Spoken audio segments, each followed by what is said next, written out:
سب کو السلام علیکم ورحمۃ اللہ وبرکاتہ۔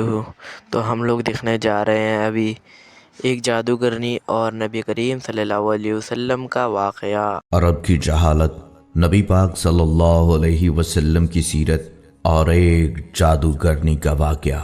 بسم اللہ الرحمن الرحیم۔ السلام علیکم۔ کیا آپ جانتے ہیں کہ اسلام سے پہلے رومی، ایرانی، سومیری اور ہندی تہذیبیں کیا تھیں؟ کیا آپ نبی پاک صلی اللہ علیہ وسلم اور جادوگرنی کے واقعے کے بارے میں جانتے ہیں؟ کیا آپ جانتے ہیں کہ آپ صلی اللہ علیہ وسلم کی وفات کو شہادت کیوں کہا گیا؟ یہ سب کچھ آپ کو آج کی ویڈیو میں بتایا جائے گا۔ امید ہے یہ ویڈیو آپ کو پسند آئے گی، لہٰذا آپ سے گزارش ہے اس پاک اور خوبصورت ویڈیو کو آخر تک ضرور دیکھیے گا۔ ناظرین، یہ عرب کی سرزمین کی کہانی ہے جس کی نہ کوئی تہذیب تھی نہ تمدن تھا، بلکہ یہ خطہ پوری دنیا سے الگ تھلگ ہو چکا تھا۔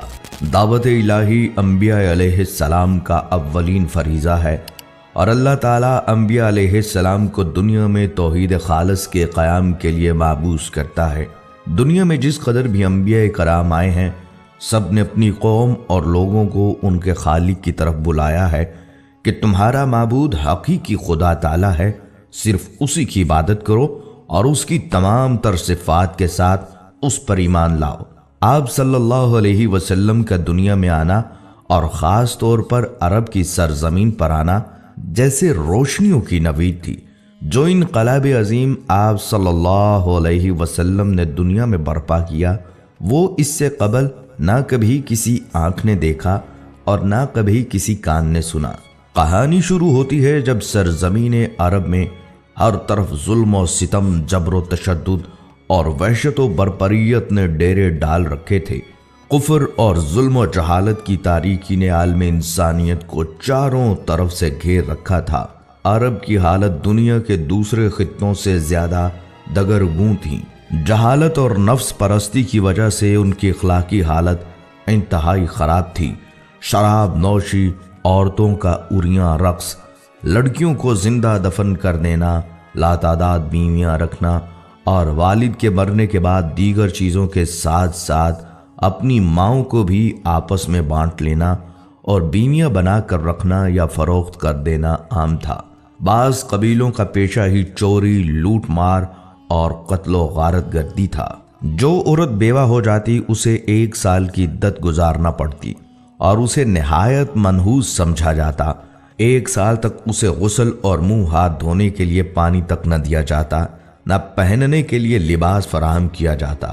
جیسے کہ حدیث پاک میں ہے، جب کسی عورت کا خامند مر جاتا تو اس کو ایک کوٹھڑی میں داخل کر دیا جاتا۔ وہ خراب کپڑے پہن لیتی اور خوشبو کو ہاتھ نہ لگاتی، یہاں تک کہ 1 سال گزر جاتا۔ لوگ بچیوں کو زندہ درگور کر دیتے تھے۔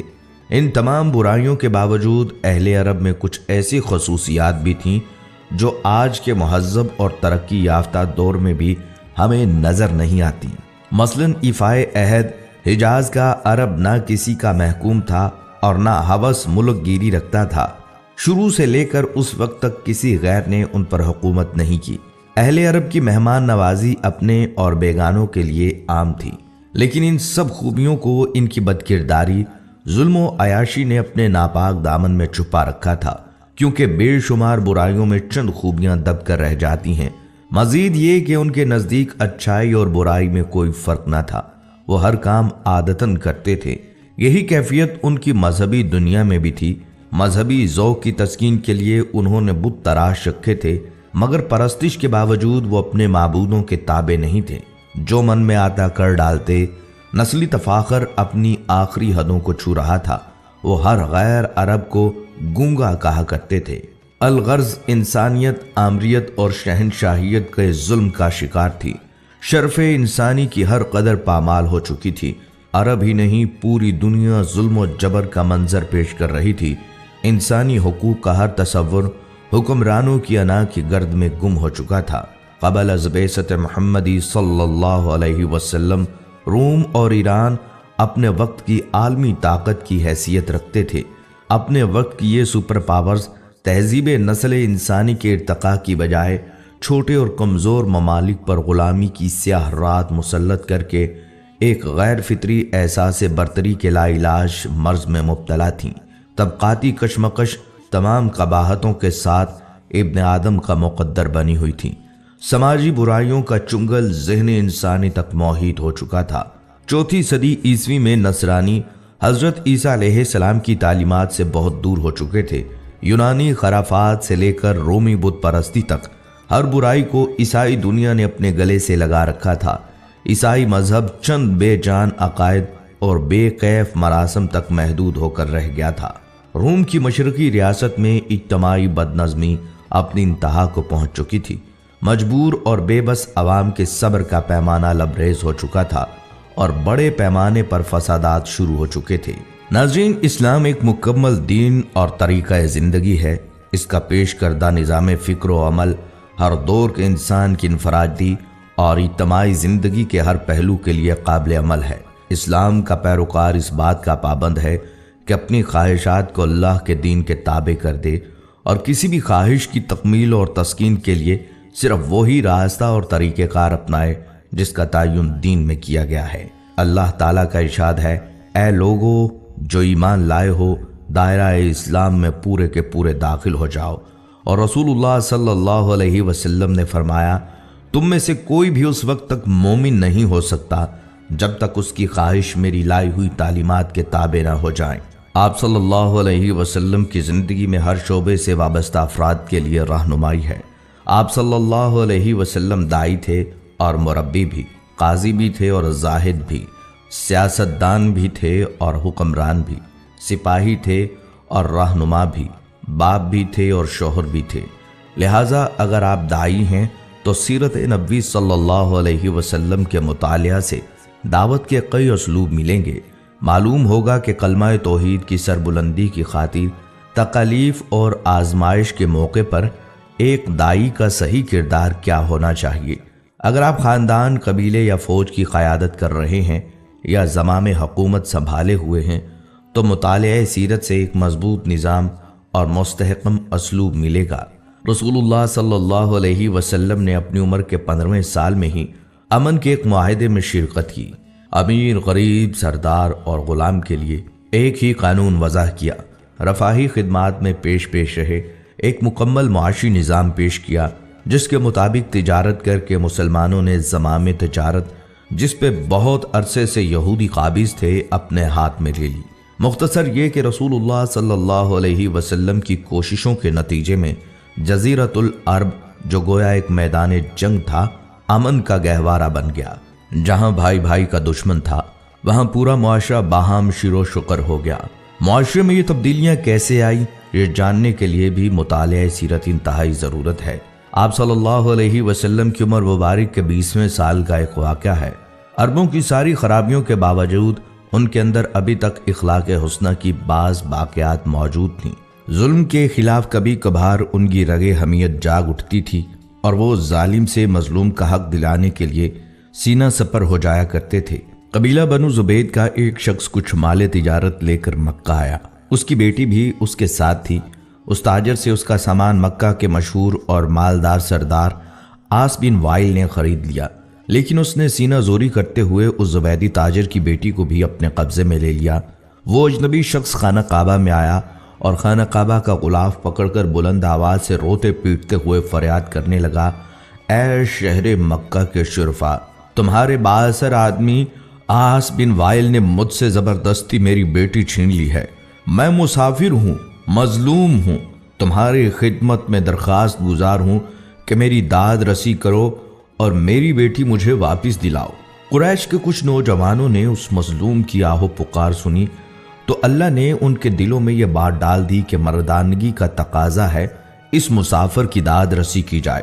جب تاریخ میں ہم اس واقعے کا مطالعہ کرتے ہیں تو دل میں یہ بات اٹھتی ہے کہ اللہ تعالیٰ نے اپنے گھر کے اندر ایک مظلوم کی داد رسی کو شرف قبولیت بخشتے ہوئے ان لوگوں کے دلوں میں خیر کی جانب آمادہ کر دیے۔ گمان غالب یہ ہے کہ یہ لوگ درجن بھر کے لگ بھگ ہوں گے۔ نبی صلی اللہ علیہ وسلم ان میں پیش تھے۔ یہ سب لوگ اس زبیدی کو اپنے ساتھ لے کر عاص بن وائل کے دروازے پر پہنچے، اسے باہر بلایا اور سب نے یک زبان ہو کر کہا، اس مظلوم پر تم نے کیوں ظلم ڈھایا ہے؟ اس ظالم نے کہا میں نے کوئی ظلم نہیں کیا، وہ لڑکی کنیز ہے، جب مال کا سودا کیا تھا تو یہ لڑکی بھی میں نے اس شخص سے خرید لی تھی۔ عاص بن وائل کا جواب سن کر وفد کے لوگوں نے زبیدی سے وضاحت مانگی تو اس نے کہا خانہ کعبہ کی عظمت و تقدس کی قسم، میں نے اپنی لڑکی نہیں بیچی اور نہ ہی وہ کنیز ہے، وہ میری بیٹی ہے، اور اس شخص نے اپنی قوت کے بل بوتے پر زبردستی اسے اغوا کر کے اپنے گھر میں ڈال دیا ہے۔ اس پر وفد کے لوگوں نے سختی کے ساتھ عاص بن وائل سے بات کی تو اس بدبخت نے اپنے جرم کا اعتراف کر لیا اور زبیدی کی لڑکی اسے واپس دینا پڑی۔ لڑکی واپس کرنے کے وقت بدبخت عاص نے ارکان وفد سے کہا کہ میں کل صبح لڑکی واپس کروں گا، ایک رات مجھے اس کے ساتھ گزار لینے دو۔ وفد کے تمام غیرت مند ارکان نے اسے سختی کے ساتھ اس بد ارادی پر شرم دلائی اور کہا یہ ہرگز ممکن نہیں، چنانچہ اسے اپنے شیطانی ارادے پر عمل کا موقع نہ ملا۔ زبیدی کی بیٹی اسے واپس دلائی گئی۔ اب اس نے اپنی بیٹی کو ساتھ لیا اور اپنے علاقے کی طرف روانہ ہو گیا۔ ناظرین، اللہ سبحانہ تعالیٰ نے نبی صلی اللہ علیہ وسلم کو 40 سال کی عمر میں نبوت رسالت سے سرفراز فرمایا۔ نبوت سے نوازے جانے کے بعد آپ صلی اللہ علیہ وسلم 13 سال تک مکہ مکرمہ میں رہے۔ یہ زمانہ آپ صلی اللہ علیہ وسلم کی مکی زندگی کہلاتا ہے۔ آپ صلی اللہ علیہ وسلم نے مکی زندگی میں 3 سال تک خفیہ طور پر اپنے قریبی لوگوں کے سامنے اسلام پیش کیا۔ پھر آپ صلی اللہ علیہ وسلم نے 10 سال تک کھلم کھلا اشاعت اسلام کا کام کیا۔ اس کے بعد آپ صلی اللہ علیہ وسلم یثرب ہجرت کر گئے۔ اشاعت اسلام کی وجہ سے کفار مکہ آپ صلی اللہ علیہ وسلم کے جانی دشمن ہو گئے۔ جب تک نبی صلی اللہ علیہ وسلم نے اپنی نبوت اور رسالت کا اعلان نہیں کیا تھا، اس وقت تک آپ صلی اللہ علیہ وسلم مکہ میں ایک عقل مند اور دانشور، صادق اور امین اور اچھے انسان سے جانے جاتے تھے۔ جب آپ صلی اللہ علیہ وسلم نے اپنی نبوت کا اعلان کیا تو لوگوں نے آپ صلی اللہ علیہ وسلم کو جادوگر اور کاہن و ساحر جیسے معیوب لقب سے مشہور کرنے کی کوشش کی تاکہ لوگ آپ صلی اللہ علیہ وسلم کے قریب نہ آئیں اور نہ آپ صلی اللہ علیہ وسلم کی باتیں سنیں۔ طارق بن عبداللہ المحاربی رضی اللہ تعالیٰ عنہ فرماتے ہیں میں نے اللہ کے رسول صلی اللہ علیہ وسلم کو بازار ذی المجاز میں دیکھا جبکہ میں خرید و فروخت میں مشغول تھا۔ آپ صلی اللہ علیہ وسلم سرخ جبہ زیب تن کیے ہوئے تھے اور بلند آواز سے یہ فرماتے جاتے تھے اے لوگو لا الہ الا اللہ کہو فلاح پاؤ گے۔ ایک شخص آپ صلی اللہ علیہ وسلم کے پیچھے پیچھے پتھر مارتا جاتا تھا جس سے آپ صلی اللہ علیہ وسلم کی پنڈلی اور ایڑھی خون آلود ہو گئے۔ وہ شخص ساتھ ساتھ یہ بھی کہتا جاتا تھا اے لوگو اس کی بات نہ سننا، یہ جھوٹا ہے۔ محاربی فرماتے ہیں کہ میں نے لوگوں سے پوچھا یہ شخص یعنی آپ صلی اللہ علیہ وسلم کون ہیں؟ لوگوں نے جواب دیا یہ لڑکا بنی عبد المطلب سے ہے۔ پھر میں نے پوچھا یہ شخص کون ہے جو اس کا پیچھا کر رہا ہے اور پتھر مار رہا ہے؟ لوگوں نے جواب دیا یہ آپ صلی اللہ علیہ وسلم کا چچا عبدالعزیٰ یعنی ابو لہب ہے۔ بازار ذی المجاز میں آپ صلی اللہ علیہ وسلم پر ابو جہل کا مٹی پھینکنا۔ بنو مالک بن کنانہ کے ایک شیخ کہتے ہیں کہ میں اللہ کے رسول صلی اللہ علیہ وسلم کو بازار ذی المجاز میں دیکھا کہ یہ فرماتے تھے اے لوگو لا الہ الا اللہ کہو فلاح پاؤ گے۔ راوی فرماتے ہیں کہ ابو جہل آپ صلی اللہ علیہ وسلم پر مٹی پھینکتا تھا اور یہ کہتا تھا اے لوگو خیال رکھنا یہ شخص تم کو تمہارے دین کے حوالے سے دھوکہ نہ دے دے، کیونکہ اس کا ارادہ ہے کہ تم لات و عزا کو چھوڑ دو، جبکہ رسول اللہ صلی اللہ علیہ وسلم اس کی طرف ذرہ برابر بھی التفات نہیں فرماتے تھے۔ ایک دفعہ نبی کریم صلی اللہ علیہ وسلم کعبہ شریف کے پاس نماز ادا کر رہے تھے۔ ابو جہل اور اس کے ساتھی وہاں بیٹھے تھے۔ ان میں سے بعض نے بعض سے کہا تم میں سے کون ہے جو فلاں قبیلے کی اونٹنی کی اوجڑی لائے اور محمد صلی اللہ علیہ وسلم سجدے میں جائیں تو اسے ان کی پشت پر رکھ دے۔ عقبہ بن ابی معیط جو نہایت بدبخت، شقی القلب اور ملعون تھا، وہ وہاں سے اٹھا اور اوجڑی لے کر آیا۔ پھر وہ آپ صلی اللہ علیہ وسلم کے سجدے کا انتظار کرنے لگا۔ جب آپ صلی اللہ علیہ وسلم نے سجدہ کے لیے اپنے چہرہ مبارک کو زمین بوس کیا تو اس نالائق نے اس اوجڑی کو آپ صلی اللہ علیہ وسلم کی پیٹھ پر کندھوں کے درمیان رکھ دیا۔ آپ صلی اللہ علیہ وسلم اس کے بوجھ کی وجہ سے اٹھ نہیں پا رہے تھے، سجدے کی ہی حالت میں پریشان تھے۔ دوسری طرف ابو جہل اور اس کے بغیرت ساتھی سب کے سب ہنسنے اور ٹھاٹھے مارنے میں مصروف تھے۔ حضرت عبداللہ بن مسعود رضی اللہ تعالیٰ عنہ یہ سب کچھ دیکھ رہے تھے، مگر اپنی کمزوری اور ظالموں کے خوف سے رسول خدا صلی اللہ علیہ وسلم کا دفاع کرنے سے عاجز تھے۔ پھر آپ صلی اللہ علیہ وسلم کی لخت جگر حضرت فاطمہ رضی اللہ تعالیٰ عنہ آئیں اور اوجڑی کو آپ صلی اللہ علیہ وسلم کی پشت مبارک سے ہٹایا۔ حضرت عروہ بن زبیر رحمۃ اللہ علیہ نے عبداللہ بن عمر بن عاص رضی اللہ تعالیٰ عنہ سے پوچھا، مجھے اس سخت تکلیف سے باخبر کیجئے جس سے مشرکین نے آپ صلی اللہ علیہ وسلم کو دوچار کیا۔ انہوں نے فرمایا، ایک بار نبی صلی اللہ علیہ وسلم حتیم میں نماز ادا کر رہے تھے، اچانک عقبہ بن ابی معیط آیا اور آپ صلی اللہ علیہ وسلم کی گردن میں اپنا کپڑا ڈال دیا، پھر اس نے سخت طریقے سے آپ صلی اللہ علیہ وسلم کا گلا گھونٹا۔ پھر ابو بکر رضی اللہ تعالیٰ عنہ آئے اور انہوں نے عقبہ کا موڈھا پکڑا اور اس کو نبی صلی اللہ علیہ وسلم سے ہٹایا اور فرمایا، کیا تم مار ڈالو گے اس شخص کو اس وجہ سے کہ وہ کہتا ہے کہ میرا رب اللہ ہے؟ اپنی زندگی میں رسول اللہ صلی اللہ علیہ وسلم اور ان کے ساتھیوں کو ان کے عقائد کی وجہ سے ستایا گیا، ان کا بائیکاٹ کیا گیا، یہاں تک کہ آپ پر براہ راست حملے بھی کیے گئے۔ ان چیلنجز کے باوجود رسول اللہ صلی اللہ علیہ وسلم امن اور سماجی انصاف کا پیغام پھیلانے کے عزم سے کبھی پیچھے نہیں ہٹے۔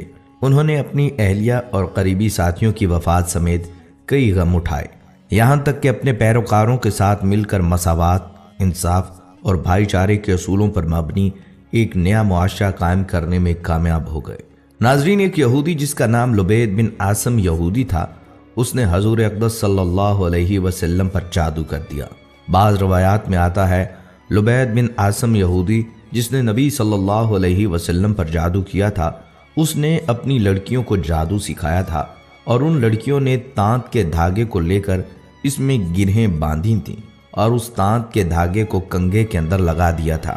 اس جادو کی وجہ سے نبی صلی اللہ علیہ وسلم کی طبیعت کچھ ناساز ہو گئی، اور ناساز اس طرح ہوئی کہ بعض اوقات وحی کے علاوہ دیگر امور میں آپ صلی اللہ علیہ وسلم ایک کام کر لیتے مگر خیال ہوتا تھا کہ نہیں کیا۔ ایک دن آپ صلی اللہ علیہ وسلم نے حضرت عائشہ صدیقہ رضی اللہ تعالیٰ عنہا سے فرمایا کہ مجھے جو تکلیف چل رہی ہے اس کے بارے میں اللہ تبارک و تعالیٰ نے مجھے خواب میں اس کا اصل سبب بتا دیا ہے۔ میں نے خواب دیکھا ہے کہ دو فرشتے آئے اور آ کر میرے پاس بیٹھ گئے اور انہوں نے آپس میں گفتگو شروع کی کہ ان صاحب کو کیا ہوا، ان کو کیا تکلیف ہے۔ دوسرے فرشتے نے جواب دیا کہ ان پر کسی نے جادو کر دیا ہے۔ پہلے فرشتے نے پوچھا کس نے جادو کیا ہے؟ دوسرے نے جواب دیا لبید بن عاصم کے نام سے ایک یہودی ہے، اس نے جادو کیا ہے۔ پھر پہلے نے سوال کیا کہ کس چیز میں جادو کیا ہے اور کہاں کیا ہے؟ دوسرے فرشتے نے جواب دیا کنگھے کے ذریعے جادو کیا ہے اور کنگھے کے اندر جو بال آ جاتے ہیں کنگھا کرتے وقت ان بالوں کو بھی استعمال کیا ہے۔ پوچھا کہ کہاں ہے؟ جواب دیا وہ ایک کنواں ہے، وہاں پر اس نے جادو کے کلمات پڑھ پڑھ کر وہاں دفن کیے ہیں۔ یہ ساری تفصیل نبی صلی اللہ علیہ وسلم کو فرشتوں کے ذریعے بتا دی گئی۔ حضرت عائشہ رضی اللہ تعالیٰ عنہا سے آپ صلی اللہ علیہ وسلم نے فرمایا کہ اللہ تعالیٰ نے میری اس تکلیف کے بارے میں مجھے ساری تفصیلات بتا دی ہیں۔ چنانچہ نبی صلی اللہ علیہ وسلم خود اس کنویں کے پاس تشریف لے گئے اور وہاں جا کر دیکھا اس کا پانی بالکل پیلا پڑا ہوا تھا۔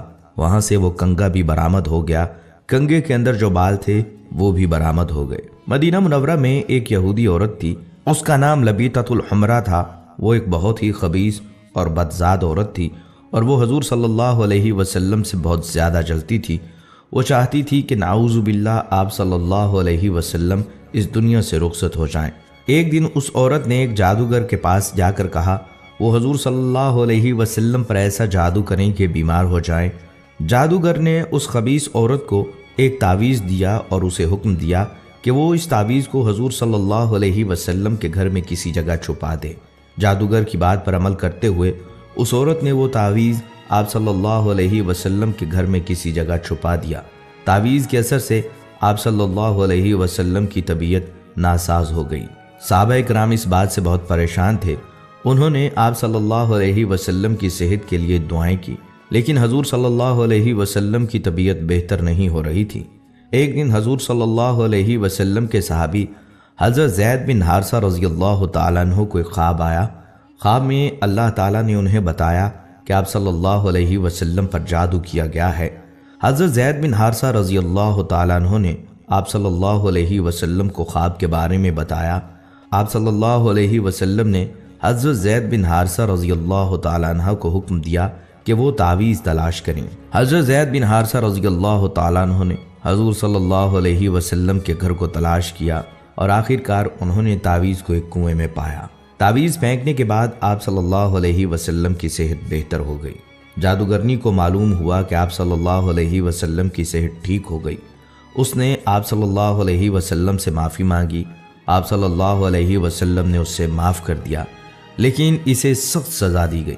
اسے مدینہ منورہ سے نکال دیا گیا اور اسے یہودیوں کے علاقے میں بھیج دیا گیا۔ فتح خیبر کے بعد حضور صلی اللہ علیہ وسلم کچھ دنوں تک زرعی زمینوں اور باغوں کے انتظامات اور غنائم کی تقسیم کے کاموں میں مصروف رہے۔ ظاہر ہے ان کاموں کے لیے قیام وہیں ضروری تھا۔ اسی دوران ایک عورت نے جس کا نام زینب بنت الحارث تھا، جو سلام بن مشکم کی بیوی تھی، آپ صلی اللہ علیہ وسلم کو زہر دے کر نقصان پہنچانے کی سازش کی۔ اس نے پروگرام بنایا کہ آپ صلی اللہ علیہ وسلم کو بکری کا بھنا ہوا گوشت پیش کیا جائے اور اس میں زہر ملا دیا جائے۔ پہلے اس نے صحابہ کرام سے معلوم کیا کہ آپ صلی اللہ علیہ وسلم کو بکری کا کون سا حصہ مرغوب ہے۔ لوگوں نے بتلایا کہ آپ صلی اللہ علیہ وسلم بکری کی ران شوق سے نوش فرماتے ہیں۔ اس منحوس عورت نے بکری ذبح کی اور اس کا گوشت زہر آلود کر دیا، خاص طور پر بکری کی ران پر زیادہ زہر لگا دیا اور آپ صلی اللہ علیہ وسلم کے خیمے میں لے کر آئی۔ پیارے آقا صلی اللہ علیہ وسلم مغرب کی نماز ادا کر کے خیمے میں تشریف لائے۔ دیکھا تو ایک عورت خیمے کے باہر آپ کا انتظار کر رہی تھی۔ آپ صلی اللہ علیہ وسلم نے اس سے آنے کا سبب پوچھا۔ عورت نے کہا، اے ابو القاسم، میں آپ کے لیے بکری کا بھنا ہوا گوشت ہدیہ کے طور پر لائی ہوں۔ اسے معلوم تھا کہ آپ صلی اللہ علیہ وسلم ہدیہ قبول فرما لیتے ہیں، صدقہ قبول نہیں فرماتے۔ آپ صلی اللہ علیہ وسلم نے صحابہ کرام رضی اللہ تعالیٰ عنہم سے فرمایا، اس سے کھانا لے لو۔ اس کے بعد آپ صلی اللہ علیہ وسلم نے صحابہ کرام سے جو اس وقت وہاں موجود تھے کھانے کے لیے فرمایا۔ آپ صلی اللہ علیہ وسلم نے بکری کا بازو لے لیا اور اسے منہ میں رکھا۔ حضرت بشر بن برا بن معور نے بھی گوشت کا ایک ٹکڑا منہ میں رکھ لیا۔ ابھی آپ صلی اللہ علیہ وسلم نے بازو سے منہ لگایا ہی تھا کہ اس نے خبر دے دی کہ مجھے زہر آلود کیا گیا ہے۔ آپ صلی اللہ علیہ وسلم نے فوراً تھوک دیا، اگرچہ اس کا تھوڑا بہت اثر زبان پر رہ گیا۔ دوسری طرف حضرت بشر بن برا آپ صلی اللہ علیہ وسلم کے ادب اور لحاظ کے سبب کھانا نہ تھوک پائے، حالانکہ آپ صلی اللہ علیہ وسلم نے فرما دیا تھا کوئی شخص یہ کھانا نہ کھائے، اس میں زہر ملا ہوا ہے۔ زینب بنت الحارث کو طلب کیا گیا۔ آپ صلی اللہ علیہ وسلم نے اس سے دریافت فرمایا کہ کھانے میں تو نے زہر ملا دیا تھا؟ اس نے عرض کیا، جی میں نے ملایا تھا۔ آپ صلی اللہ علیہ وسلم کو کیسے پتہ چلا؟ فرمایا، مجھے اس ہڈی نے بتلا دیا کہ میں زہر آلود ہوں۔ آپ صلی اللہ علیہ وسلم نے فرمایا، تو نے ایسا کیوں کیا؟ اس نے کہا، میرے باپ، چچا اور شوہر قتل ہو گئے، میری قوم بھی تباہ ہو گئی۔ میں نے سوچا اگر آپ صلی اللہ علیہ وسلم نبی ہوئے تو یہ زہر آپ پر اثر نہیں کرے گا اور آپ صلی اللہ علیہ وسلم بچ جائیں گے، اور اگر بادشاہ ہوں گے تو ہمیں آپ سے نجات مل جائے گی۔ آپ صلی اللہ علیہ وسلم نے اسے کچھ نہیں کہا اور جانے دیا۔ صحابہ رضی اللہ تعالیٰ عنہم نے عرض بھی کیا کہ اس کو سزا ملنی چاہیے، مگر آپ صلی اللہ علیہ وسلم نے درگزر سے کام لیا۔ انبیاء کرام کی یہی شان ہوتی ہے، اور ہمارے حضور صلی اللہ علیہ وسلم تو وہ درگزر میں سب سے بڑھ کر تھے۔ جن صحابہ کرام نے گوشت منہ میں رکھ کر تھوک دیا تھا ان پر زہر کا اثر کم تھا۔ آپ صلی اللہ علیہ وسلم نے ان سے فرمایا کہ سر میں پشنے لگوائیں، یعنی فاسد خون نکلوا دیں۔ صحابہ کرام نے ایسا ہی کیا، لہٰذا حضرت بشر بن برا زہر کے اثر سے وفات پا گئے۔ رسول اللہ صلی اللہ علیہ وسلم اس واقعے کے بعد 3 برس تک حیات رہے، لیکن اس زہر کا اثر محسوس فرماتے رہے، یہاں تک کہ مرض وفات میں اس کا اثر کچھ زیادہ ہی محسوس فرمایا۔ ایک روز حضرت عائشہ رضی اللہ تعالیٰ عنہ سے فرمایا، اے عائشہ، میں نے خیبر میں جو کھانا کھا لیا اس کا اثر آج تک محسوس کر رہا ہوں۔ اسی لیے علماء کرام فرماتے ہیں کہ آپ صلی اللہ علیہ وسلم نے شہادت پائی۔ ناظرین کرام، یہ تھی ہماری آج کی ویڈیو، امید ہے آپ کو پسند آئی ہوگی۔ اگر آپ کو یہ ویڈیو پسند آئی ہے تو ہمارے چینل کو سبسکرائب کریں اور اس ویڈیو کو باقی دوستوں کے ساتھ ضرور